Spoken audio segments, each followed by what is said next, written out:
and then start up. And we're live. I think we're live. Good morning, everybody. We're having a few technical difficulties. Joyce is having trouble getting onto the Zoom call. So while our technical guy is working with her, I just want to say good morning to everybody. I hope you're having a great day. I know there's a lot going on in the world. I'm still watching, trying not to watch too much of it, but I'm still watching some of the things happening around the world and actually happening in our community this week. So just staying on not on guard, but I'm staying in touch with what's happening enough to understand the feelings and the energy that's happening around it. I was able to meet up with some friends yesterday afternoon, and it was interesting. The conversation we were having was that there is just this overwhelming emotion and energy. I mean, it went beyond the pandemic, and it went into, you know, this feeling of just this uneasy feeling. So we just have to continue to stay diligent and continue to know what we know. And what we know is this, that wherever there is some sort of a problem, there is always a spiritual solution working its way out. We just have to pay attention and walk in that pathway. So I'm really excited about what we did yesterday at the center. I don't know if you noticed or not, for those of you who are local, we were actually on the NBC News. The news crew came in after we had already filmed, and they did a little interview with myself and Javon. And so it was really nice to see that, you know, our effort to try to bridge the community is starting to make some headway in terms of like social media and the television and the public, because I think it's important that people know that that is our place in the community. That's what we're looking to do. That's what we desire to do, is to build that bridge as much as we can. So as we wait for Joyce, I'm looking forward to today for a different reason. I just, with everything that's going on, that's so heavy. Joyce, every time I see her, she is just a breath of fresh air, and she's just so bubbly and beautiful, and I just appreciate her energy. So today is what I want to call my distraction hour. I don't want to focus on anything other than just, you know, learning about a little bit more about Joyce and enjoying her humor, and she's got quite a story. She's got quite a few stories. So I want her to share those with you today, and we'll go a little bit, find about her spiritual journey, because she kind of just started on the spiritual path with us a couple years ago. She just found us, so that'll be an exciting thing to do. Until then, while they're still excuse me, getting her lined up, there are a couple things I wanted to share with you. Tomorrow, Jafan will be back. It seems there is a real demand. I've been noticing that we had over 900, almost 900 views of our service yesterday, which was for the first day is extraordinarily high. Normally we have about 200-300, sometimes 400 views on our service, but yesterday we had 900. And after talking with several people, it was very evident that people want to hear more from Jafan and more about what we can do as faith community. So Jafan has agreed he's going to be back on our show tomorrow at 10 o'clock. And we talked to him, and he was very open to the idea of once a week having a format like this, and maybe even expanding it into allowing people to join in a Zoom call and panels and ask questions and really dive a lot deeper and go into this process. So I'm looking forward to that this week. The Sensational Six, I don't think they're doing their thing on Wednesday, because they're all, in fact, we should all say a prayer for them today, because they're all in ministerial training. They're intensives. This is their final week. They have one whole week of workshops, and they all have to give a talk, and then they have more workshops, and then they have what they call the panel, where they go in with other ministers who ask them a series of questions over the course of about an hour. I'll be sitting in on a couple of those panels, and this is the week where they find out whether or not they've passed ministerial, that they've actually succeeded and passed and gone through the entire program. So let's see, as we're waiting for Joyce, what else can we talk about? Somebody asked a question in the chat. Okay, she's waiting for the email to load. I have a message here. We're on it. We resent the link, and she's waiting to get it uploaded. So she will be here soon. Meanwhile, I will continue to, what do they call that? Vamp? No, there she is. Thank you, Joyce. Thank you. I'm so glad you're here. Are you ready? Let's see. She's going, I have no idea what I'm doing. Joyce is connecting to the audio. Give her a second, everybody. We're going to welcome Joyce in a minute. Joyce, on the left-hand side of the screen, there's a man with no shirt walking around your house. You better watch out for that. On the left-hand side of your screen, there is a little button. If you take your toggle switch over it, it says mute or stop video. You want to hit that little mute button and take it off so that you can talk. Okay, hit that mute button one more time because you're almost there. Hit the mute button so the I tell you, this morning I was supposed to do the news with Joe Smith and we could not work it out. Oh, really? Glad to see your smiling face. Oh, I miss you too. I really do. It's so hard to be away from everybody. And I know.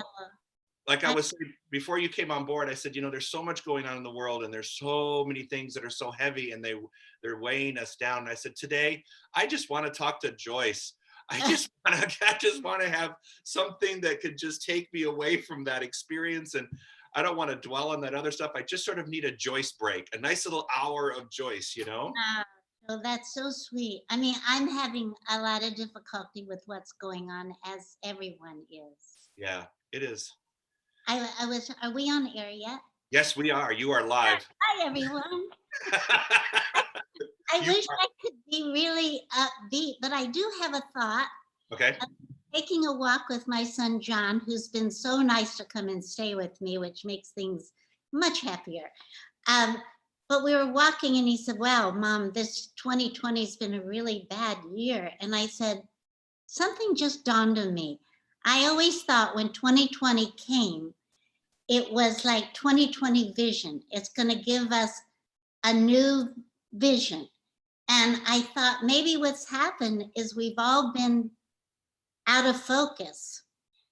And suddenly all of this awful stuff going on is putting good glasses on with 2020 vision to see that we really need to change our prescriptions in our glasses and be 2020 and be aware of all the inequities in the world. And yes, this is what we have to do to see clearly what's been going on. Yeah, absolutely. So let's start this out with a quick prayer, okay? So let's just close our eyes, everyone that's joining us, and take a deep breath in. And as we do that, we exhale into this beautiful moment and knowing that something wonderful is about to happen today in this hour, that something is going to be shared or spoken that's going to lift our spirits for the day.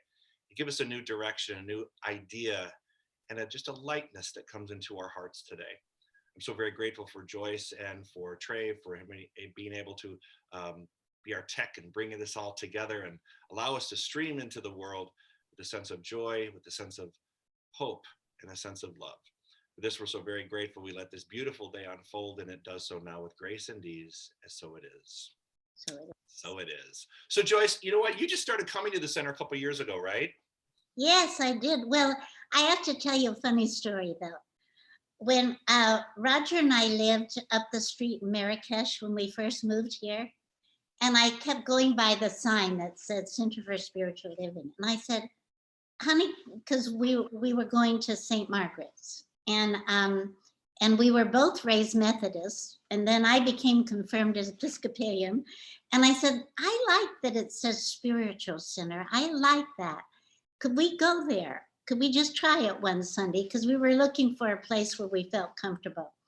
And when we went in, there was this upbeat, crazy music and guitars and drums. And then when they said, visitors stand up, and they gave us a flower, and Roger's going, I don't think so. And so I said, but it's kind of different. And okay. And you must not have been there that day. It was very different. And then I did a play, a musical, a Christmas musical that Roger and I wrote. And a lot of people, including Gilmore, whom you know, and a lot of other friends who were all new to the community, came to try out for the play. And I thought if they could fog a mirror, they get a part. I was desperate for people, absolutely desperate. And they'd finish singing for me, and they'd look at me because I was directing, and they'd say, will you let us know? And I said, you got it. Anybody that comes in and can open their mouth, you got it. So they became friends, and then they talked about they were going to the center, and I thought, well, honey, let's try it again. He's, oh God, so there we go. And it had a whole different feeling when we went again. And Roger really loved it. And I was so happy because the message about accepting everyone's belief, Jewish, Mohammed, whatever you were. And we had taken a class in Aspen, Colorado, called the different I can't talk straight, the different pathways to God. And they all lead the same place. Sure. By the time I finished those 3 days in Aspen of going, you could study Hinduism with a Hindu person and Judaism with a rabbi, and Episcopal and Catholic, everything, they were all there. And when I finished the 3 days, I looked at Roger and I said, I'm a Hindu Jew.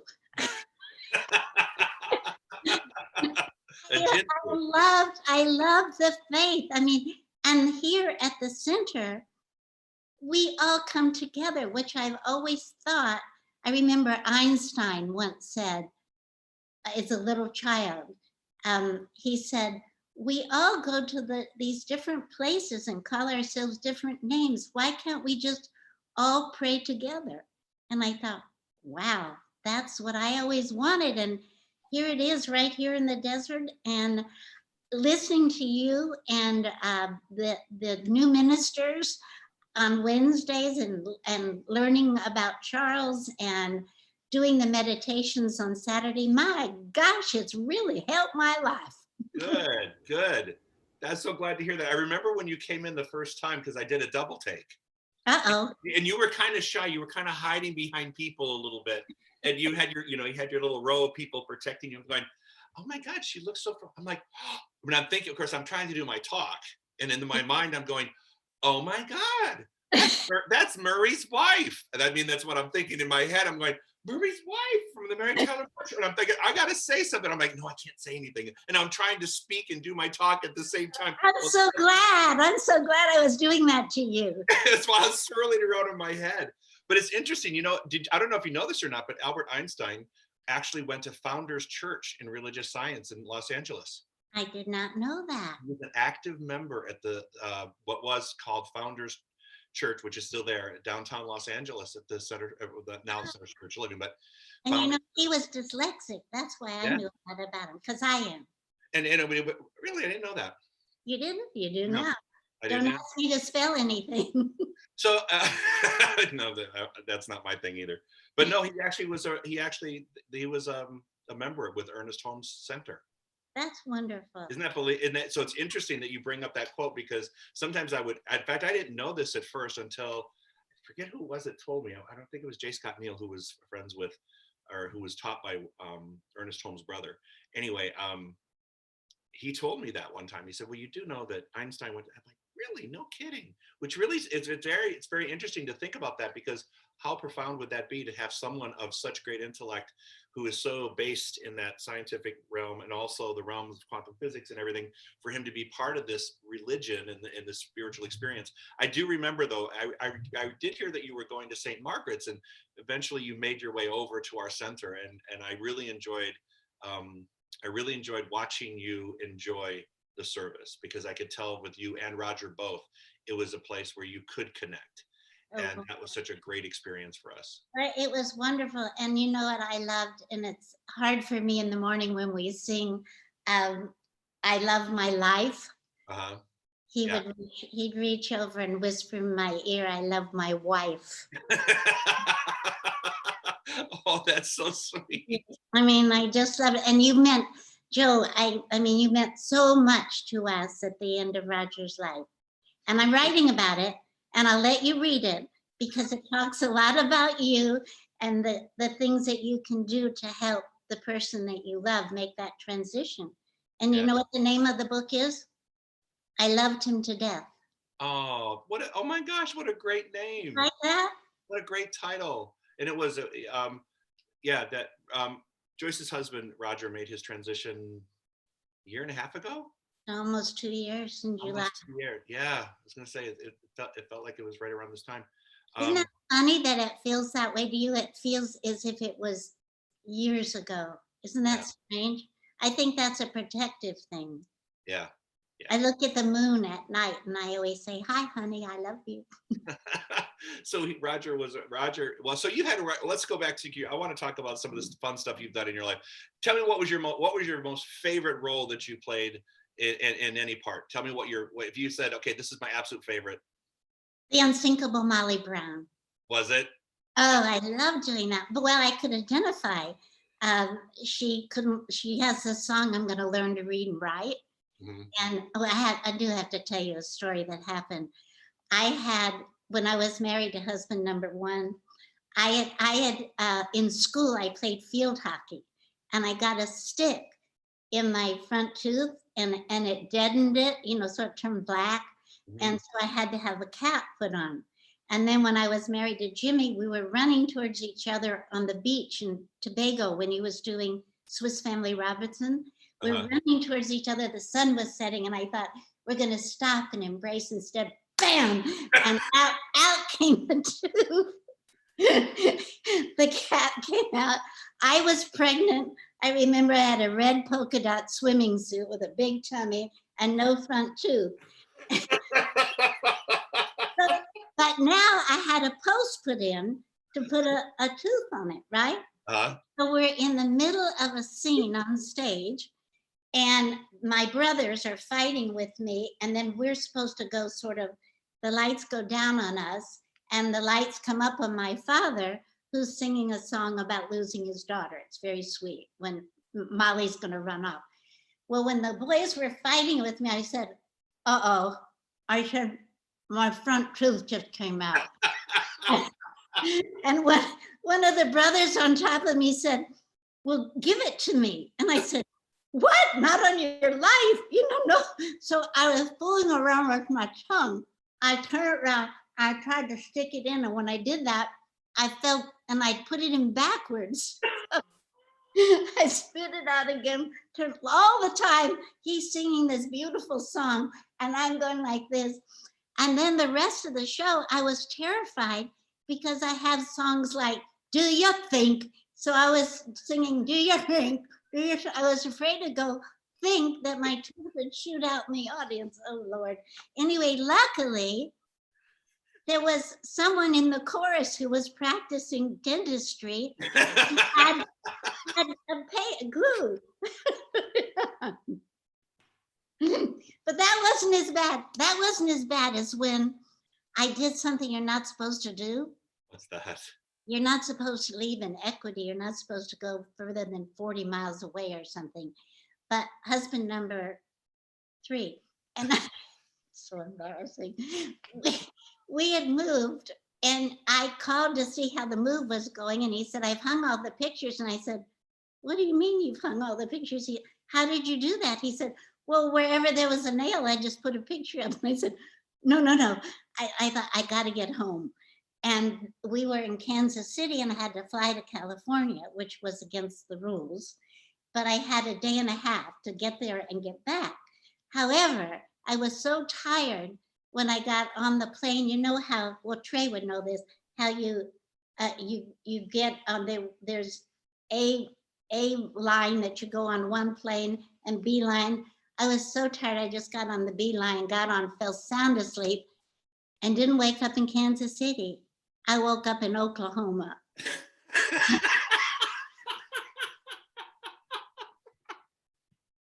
Wow.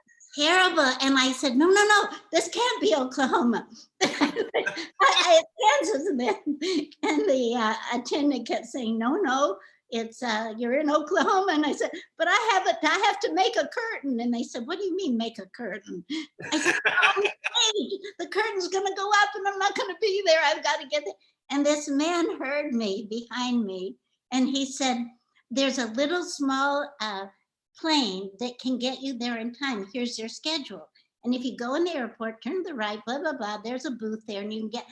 So I ran like the dickens, and I said, I had to get on the plane right away. I just have 10 minutes to get there. I'm doing a play. I'm doing Molly Brown. Oh, she kept holding the ticket. I love Molly Brown. I said, how's that song go? And I kept saying, please. He said, what's the one about learning to read and write?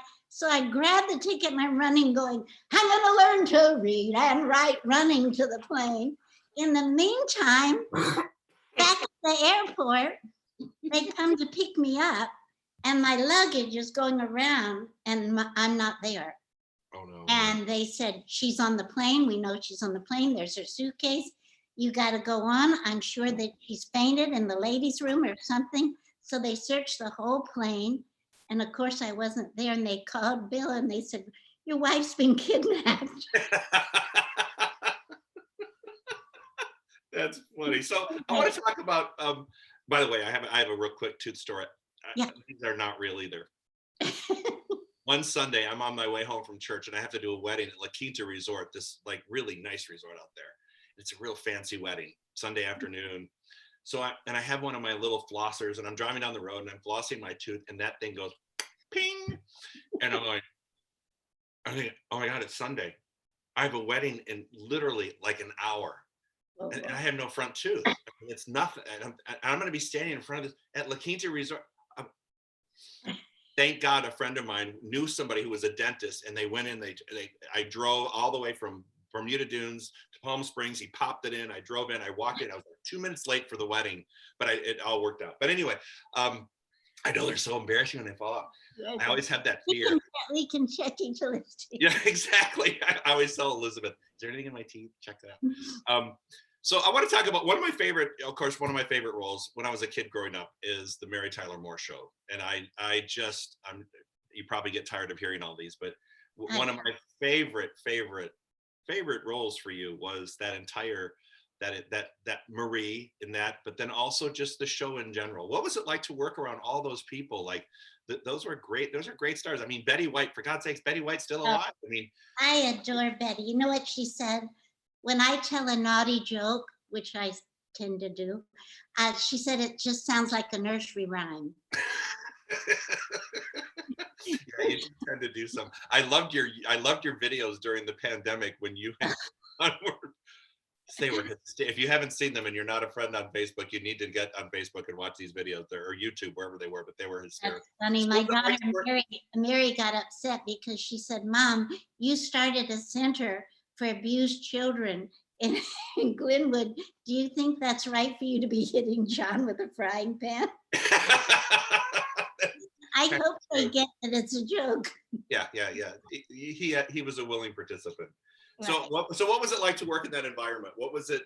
The most wonderful thing about it was the writing was so good, and we'd have a reading around the table, and it would be funny. It'd be really good, ready to shoot. But you come back the next day and they'd even worked all night and made it even better till it was just a shining gem. It was wonderful. You didn't have to worry, because there were a lot of shows I did where I said, I have to read this. It doesn't make any sense. Right. But the writing was just excellent. And at that time, the creative people were allowed to do their job and be creative. You didn't have what we called the suits, which were the business people coming in and telling you what to do, which happens a lot now. And we lose that, you lose all the creativeness. Right. So, Ted Knight, he was wonderful. I lived across the street from him once, and we'd play tennis. I could not return his serve. Not because I wasn't a good tennis player, because I was, but he had the weirdest way of tossing the ball and doing this funny thing and hitting it. By the time it got across the net, I was bent over in laughter. Crazy. And of course, you know, I adore Mike Gavin, who played Murray. And he lives down the street, and we're great friends. He and Patty and I, we see each other all the time. And he lives down the street from where you are? Yeah. Oh, that's great. Bring him to the church. I've tried. He did. He and Patty were married in Hollywood in the Church of Religious Science. Oh, cool. I've been trying, but I, now I can't. They're living in assisted living.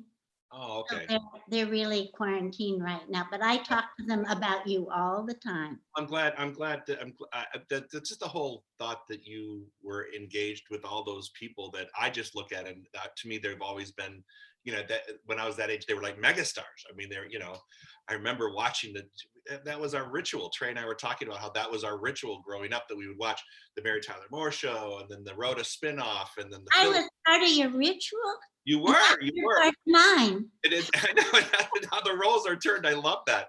But it was just, and I just love the fact that, you know, you're very much like the character that you portray. I mean, you were very light and sweet and just bringing in a wonderful energy. And I have to tell you, during my Christmas service, when I think it's a Christmas service, when I talk about, you know, the Mary being the Virgin Mother, and Yes. how when she came in, there was an energy, there was a sweetness, there was a lightness that walked in the room. I actually think about you in that way, that you sort of represent to me that kind of energy that walks into the room and you light it up, and you just are you, and people are just attracted to you because of you have such a great energy and a great vibration, and a great soul, and you just speak from your That's heart. And so so sweet.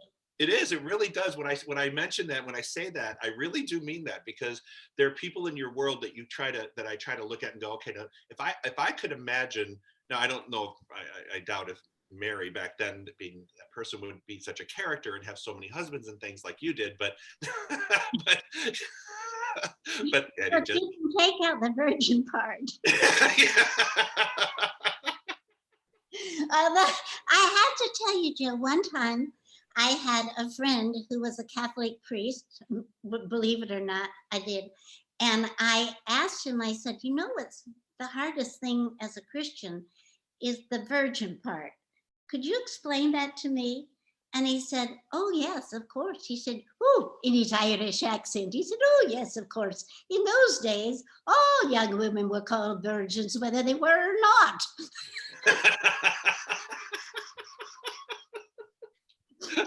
I love that. It's beautiful.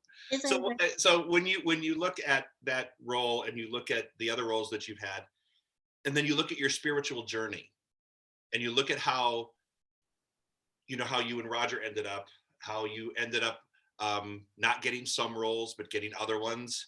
Do you see like there was a divine path that kept unfolding for you? Jill, since I was a child, I was a foster child, and I was in an orphanage for a short time. And in third grade, I got to live with my mother for a year, and she was working, and I'd go to school. And on the way home, I was 9. I remember I would stop in any church I walked by. I'd go in and sit quietly by myself, and I felt loved and protected and peaceful. And I just sit there all by myself. And I would go to different friends' churches with them. I could go to church all day long on Sunday. There was something, I don't know where it came from, because my mother, I mean, I don't know, maybe it was in the orphanage. It was an Episcopal orphanage. And I remember they had Vesper services around a fire on Sunday nights. There was something so peaceful about believing in God, or a higher power, or a tree, or a flower, or a baby. That has gotten me through everything in my life, including being a very codependent person in my marriages. And I had a hard time. I'm doing an audio of my book right now, and it was the day before yesterday. And John, my son, is doing it, directing it. And I got to the part where I was talking about the children being little, and having hot chocolate on Christmas Eve in front of the fire, and falling asleep, and just looking at my 3 little ones. And I got very weepy and cry, and I just thought about what I put those children through, and the way they've turned out is just and God's will, um, and knowing how much I put them through just made me feel terrible about myself. And when, in my book, I talk about going away to get treatment for 30 days for codependency. And the hardest thing I ever had to do was to write a letter to myself and read it to my small group, forgiving myself. Mm, That's the hardest thing. I mean, it's really hard. It still is hard, you yeah. know. But I just have to tell you that your your talks, I can't call them sermons, Joe, because I don't feel they're sermonish at all. They're uplifting. I always come away with a good hopes, good feelings, and I always bring a guest who's staying with me, and they always come away the same way. Yeah. Um, and I just have to thank you so much. You know, okay, you're Joseph to my Virgin Mary. Well, then you'd remain a virgin if you know what I mean. But thank you. And Yeah. you know what? It's kind of interesting. I've been doing this introspection, obviously in this pandemic time, and um, looking at the world as it has been with my participation at the center and its evolution, and then the passing of the torch, so to speak, to Charles, and to step down and out of that position. And I do know in my heart that, like I've told everybody, usually when I'm talking on Sunday, I'm giving myself the therapy that I need to hear. Right. And you all just happen to be in the room, and we all, because we're all experiencing this human experience together, I figure a lot of people may be feeling the same thing I'm feeling. So we walk through it together, and we find our spiritual, at least our spiritual theory to walk into and to apply. So I'm really glad to be doing that and to change that. And I know that Charles is going to do a great job, and whoever's taking over. And we've got a lot of ministerial students that are actually actively taking their tests this week. They're all getting their credentials, hopefully all lined up and finished. My good friend Laurie Yeah. is there and doing great, and Gail and Dale and the guys. I mean, and Cheryl. I love watching them. They all have a good message. Yeah. But I what you were talking to the young man yesterday, Jeff. Is it Jeffrey? Jafan. Jafan. That's much nicer. It's much more. I Yeah. love Jafan. That's nice. Anyway, he was wonderful. You were wonderful. It was great to do that. But something that he mentioned about, I mean, I could see your desperation. What can we do? What can we do? And I love the fact he talked about the superiority, not to have that a lot of white people will go into different neighborhoods and say, oh, I've got the answer. I can help you. And you know what? You don't do that when you talk on Sunday. You don't do, I have the answer. I know what to do. And I think that's part of your wonderful ability to reach people is Yeah. that you mention yourself, you've got humor. Oh my God, the humor is the most important thing of all that you do. Yeah. You got a lot. I have to laugh at you all the time. And I learned that is a one of the things, and this, when you want to make a statement, use humor to do that. Get them up and laughing, and then when you really want to hit them, you go right in under the laugh, and you go, now this is what it means. So you go right in and you teach the principle, because actually when a person is laughing, their bodies are in a state of homeostasis, which is actually very balanced and orderly, and the endorphins are starting to flow, and there's actually receptivity in their brains that can hear what happens next, and it pockets it because it's couched in humor. So there's actually a psychological reason behind doing that. And it's just, plus I did not just that, not to be manipulative, because to me, it's like, I just like to be funny and get a good laugh, but then also teach from it, because otherwise people get bored. It fills you up too, right? Maybe that has a lot to do with one of my favorite sayings, which is joy is the most infallible sign of the presence of God. So I like maybe when you're in joy, Yeah. you can accept the presence of God. Well, see, we're talking about opening the center back up, and we were discussing, and I'll show you what we were discussing, what we're going to do. And I said, I'm going to have the hardest time because if I'm sitting up there and I'm wearing a mask like this, I'm looking at you all, right? And I'm wearing a mask and I have to wear a spit shield because I'm a spitter, right? So I have to wear a spit shield. I was going to suggest coming to the center with you, and then I remembered that you did spit, so I thought that wouldn't be a good idea. Yeah, so now I have a spit shield, and then not just that, but then now I'm looking at a bunch of people who are wearing this, and with all the Botox in our congregation, I'm going, I'm not going to be able to see anyone's emotions. It's going to be just like this. That's right. And if they're not outwardly laughing, you won't be able to see a smile. I know. And I'm thinking, I don't like that. I don't like that. I think what you've been doing is terrific. I mean, and I hope people are sending in their offerings to keep everything going, because it would be sad to open up without your face there. Yeah, it's going to be, it's I don't know how that's going to work, but anyway, that's what I've always loved about the work that I'm sure, and the work that you do. When you do your work, when you're putting your craft into action, you have a live audience and you get to play off that energy and you get to be part of that energy. It's so important. But you're doing a great job the way you're doing it now. You really are. I'm amazed. I think that'd be very hard. Yeah, me too. Sometimes I wonder, I wonder how it translates, because I mean, put a laugh track in. Could you put a laugh track and applause in? Yeah.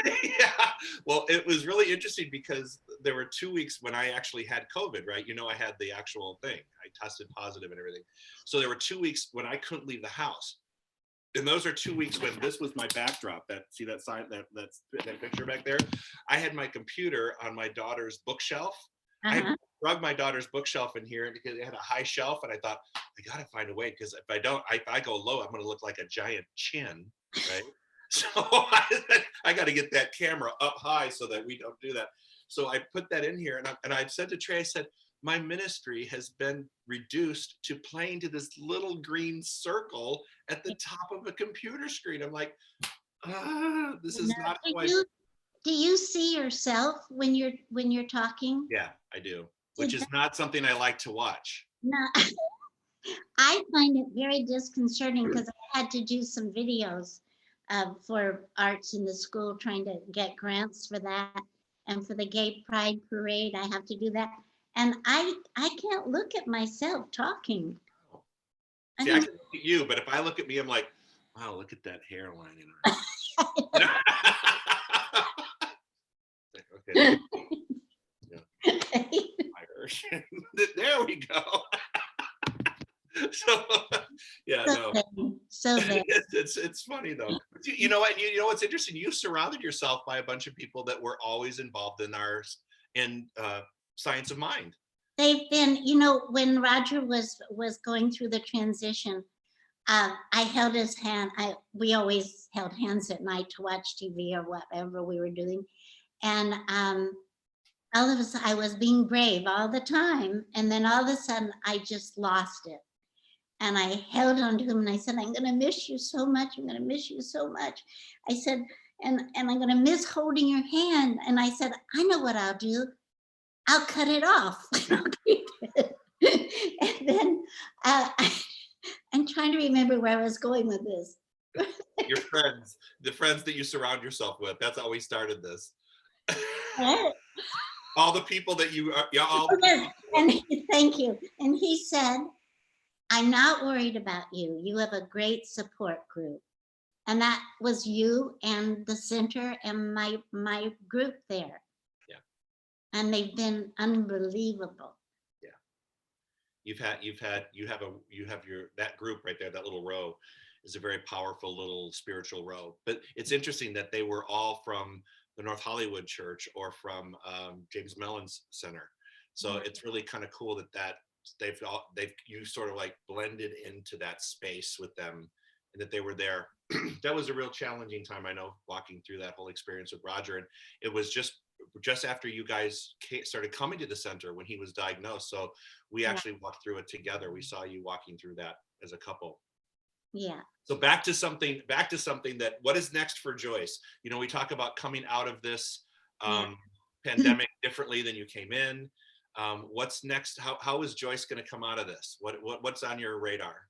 Well, I've been thinking about that, and the whole thing, and what am I to learn about through this? And gosh, so much goes on in my mind. But one thing, my calendar in February was filled every single day with 2, 3 things to do. And one day I thought, oh, I don't have anything to do today. This is great. And I was just sitting, reading, or relaxing, or thinking. And all of a sudden, my phone went off and it said, "Where are you? We're waiting for you in the ballroom." And I realized I had just overcommitted myself everywhere, keeping busy constantly. And since Roger passed, I've been doing here, going there, traveling, seeing people, just going crazy. And this has forced me to be still and know that I am, and to, for the first time probably ever in my life, is live in the moment. And as actors, we're taught to do that all the time. And instead of thinking of what's my next line after this person speaks, um, just to be still. And I've been doing meditating every day, and doing some yoga and stretching, things that I never had time to do. Oh, I'll do it tonight. Oh, I'm too tired tonight. Oh, I'll do this. I've got this to do. So that I haven't been working on my book, which I thought I would do. Um, and I don't know where the days go. I find that very interesting that they go so quickly. And I feel, what have I done?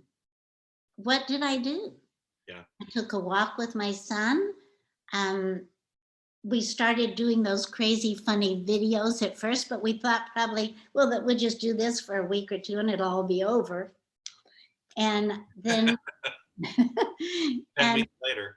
yeah, and I think I learned that I have to be still more often, and live in the moment. But I want to, I'm going to Colorado the end of this month for about 3 months, where my other children are, some of my other children, and I'm going to work on the book there because John's been here, so I've sort of been involved with John, which is interesting too. He's the youngest of 8 children. I mean, 3 that I birthed, but the other 5 I've had in my heart and had a part in their growing up. And it gave us a time that we never would have had.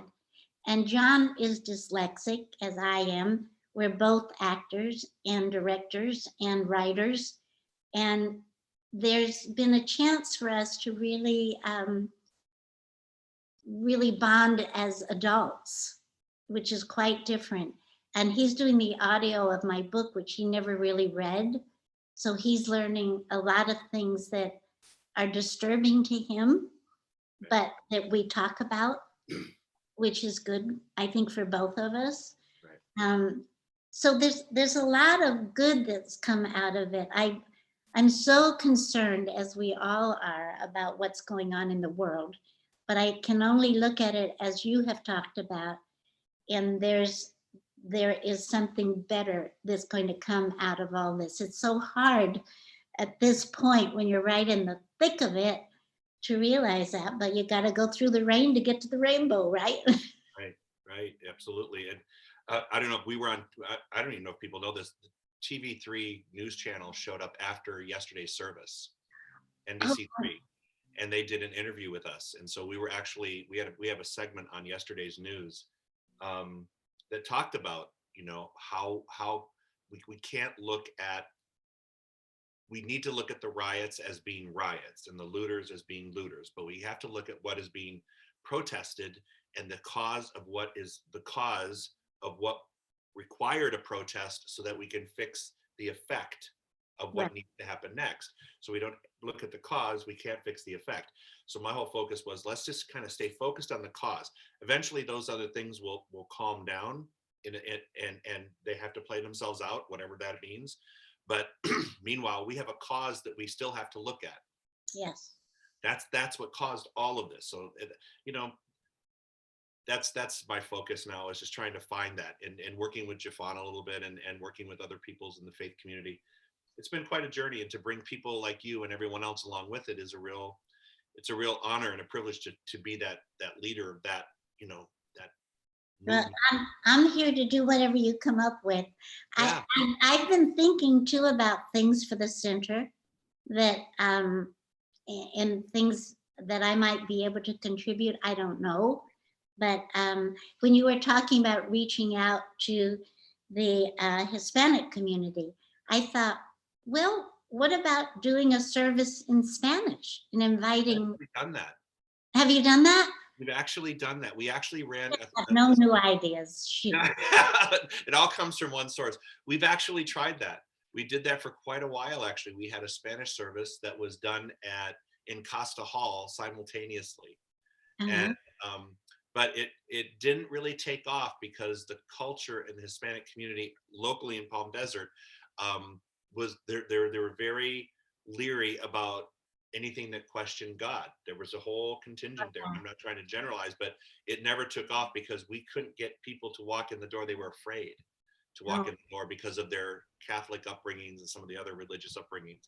So we're still working on that. I mean, I'm still always open to ideas, but you know, I also thought about the young community. I taught Sunday school a lot.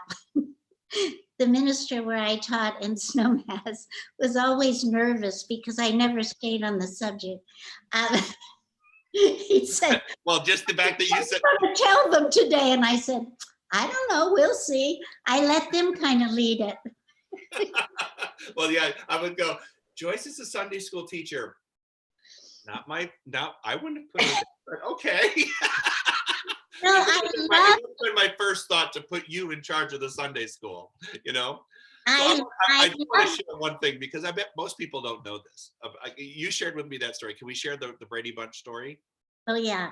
Can we? So I want people to know that actually, you know, the show, The Brady Bunch, Joyce was actually cast in Florence Henderson's part. So Not in Florence Henderson's part, in my part. Yeah, Florence Henderson took Joyce's part. So tell people that story. I want to hear that story. Young man. Yeah. I was cast, wardrobed, and beat up. I had to lose 5 pounds. They wanted me to lose 5 pounds. And I went to this lady called Louise Long in the Valley, and she beat the heck out of you till you were black and blue. And then she put little things on your body that were electric, that made your muscles move. And Jane Fonda was there at the same time. So we were getting beaten up together. Things. And then you could only have scrambled eggs and tomatoes. That's all I had for a whole week. Believe me, I lost 5 pounds. But the wardrobe lady would come in a big limousine in the morning, and all the neighbors be looking out their window, and I get in and drive off, and goodbye neighbors, and go to I-Magnin and Bullock's and all the fancy stores, all wardrobe for the whole series. And on Friday, before we start to shoot on Monday, also I tested with all the guys, and Reed got the part, and Bob Reed, right? Robert Reed, he got the part. And the little girls were all cast to look like me. And then Friday before the show, I was showing the producer and the director the wardrobe, which you do. And I came out and I said, now this is what she wears for the garden wedding. And it was a lovely yellow chiffon dress, and I twirled around and I looked at them and smiled, and they went, mm-hmm. And I walked back in, and then I said, came out in a light blue suit, and I said, and this is what she wears for the going away when she leaves the wedding. Turned around and they went, mm-hmm. And I went in and I thought, this is weird. They never just say, okay. They say, can you try different earrings? What about a scarf? I don't like those shoes. What about another color? They never say, mm-hmm. So I came back in the third outfit, and I looked at them and I said, is something wrong? And they said, sit down a minute. And I sat down, I said, yes. And they said, we have a problem. And I said, what's the matter? They said, well, Marty Starger, who was the head of ABC in New York, we have to listen to what New York says. You've been all okayed here, everything was fine. But suddenly Florence Henderson has become available and Marty Starger wants her. And we're fighting really hard for you because we've written it like we want, like the Lucy show. We want the mother to be like Lucy. And if Florence does it, it'll be like the Donna Reed show. We have to recast people and do everything. And we're really fighting for you. And I said, okay. And they said, we'll know later tonight. I said, all right. And I went home, and instead of getting a telephone call, Sherwood Schwartz, who was the writer, producer, came to my house, which is very unusual, and sat down and said, we have to recast the housekeeper to make her the funny one. So that housekeeper lost her job too. And I can't think of her name. She was a wonderful actress, but she was going to be the straight person to my funny person. And he said, we have to go with Florence. And he said, and believe me, the next time I do a show, you're going to be in it no matter what. And I was, but you know, I didn't get paid. Florence and I had the same agent. So I didn't have anybody really fighting for me, but, and I had signed a contract for 7 years. Oh, wow. I know, but you know what they gave me? Very appropriately, they gave me the going away suit.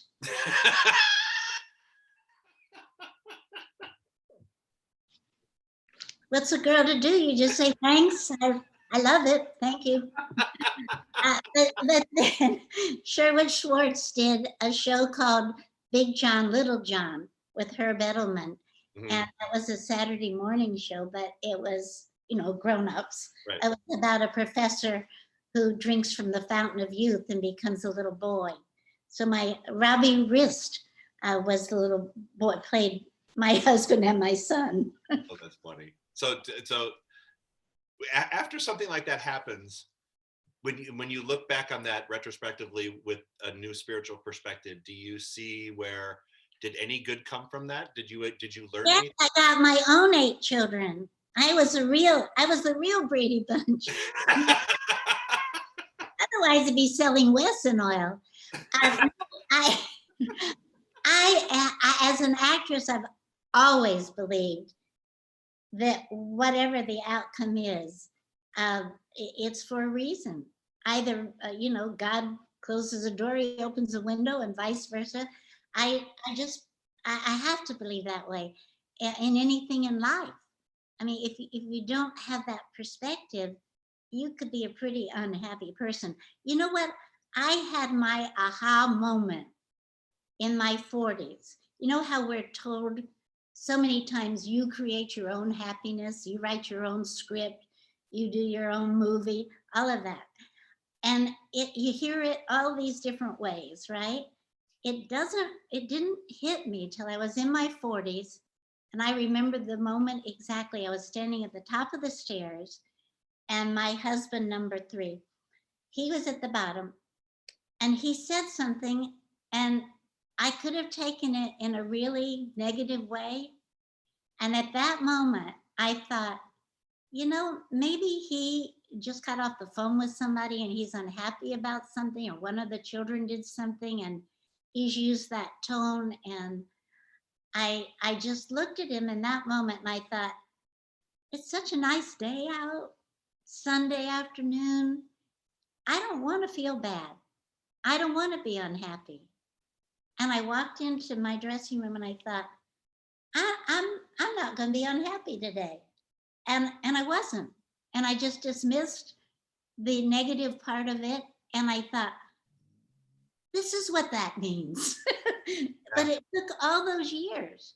And I think as an actress, a director can give you all different ways of doing something and say it in all different ways. And finally, Lordy, they say the thing that hits the button and you go, that's it. And you just need to hear things all different ways till you get it. Well, welcome to ministry. I'm sure. We keep saying the same thing over, but we just have to change the way we say it till I, finally I know. they can hear it. Yeah, it's exactly the same thing. You're a director of spirits. Yeah, there you go. What a title of that for that. So Joyce, thank you for joining me. I just love you. I miss you. I miss seeing you. I miss hugging you. I don't I know. miss you too. And now it looks like you're going to be gone for the summer. So, we'll be in touch. We'll keep streaming Well, in. I'll keep doing it. I can watch you, right? Oh, On yeah. Zoom. Yeah, you We can have watch people me all over. anytime. We had 900 people watch our service yesterday. I think that's great. I'm like, 900. I'm thinking, wow, that's a lot. But So keep it up, and everybody send in your offerings. Nobody told me to say this, but I just want you to know that it's very important to keep the center going. It helps so many people. And whatever you can send, if you can send a lot, send it. If yeah. you can't, send whatever you can. Thank you. Even $1 in the offering, right? Yeah, anything and everything is helping right now because it's a very unusual time for us not to have our live services. We missed the biggest time of the year, where we normally build up our savings account to, sustain us through the summertime. So, but yes, thank you, Joyce. I appreciate that. And so that ends our show for today. Don't forget tomorrow, excuse me. Tomorrow we have Jafon Seeley will be back for another hour of Q&A. It should be because it's interesting the things that came up after we had that conversation. So please join in and get ready to hit the chat with us so we know what you want me to ask him. Again, Joyce, thank you so much. I just love you. I adore you. Have a safe trip. I know I won't see you beforehand, but have a safe trip and thank you. God bless you. And everyone else, thank you so much for joining us. And again, if you can support us, there's an offering plate. There's a place to click on donate. Please donate whatever you can to help to support the center and its ongoing efforts to keep us alive out and into the community. Stay safe, everyone. Love you very much. We'll see you all tomorrow. Thank you, Joyce. Have a great day. Thank you. Bye, everybody.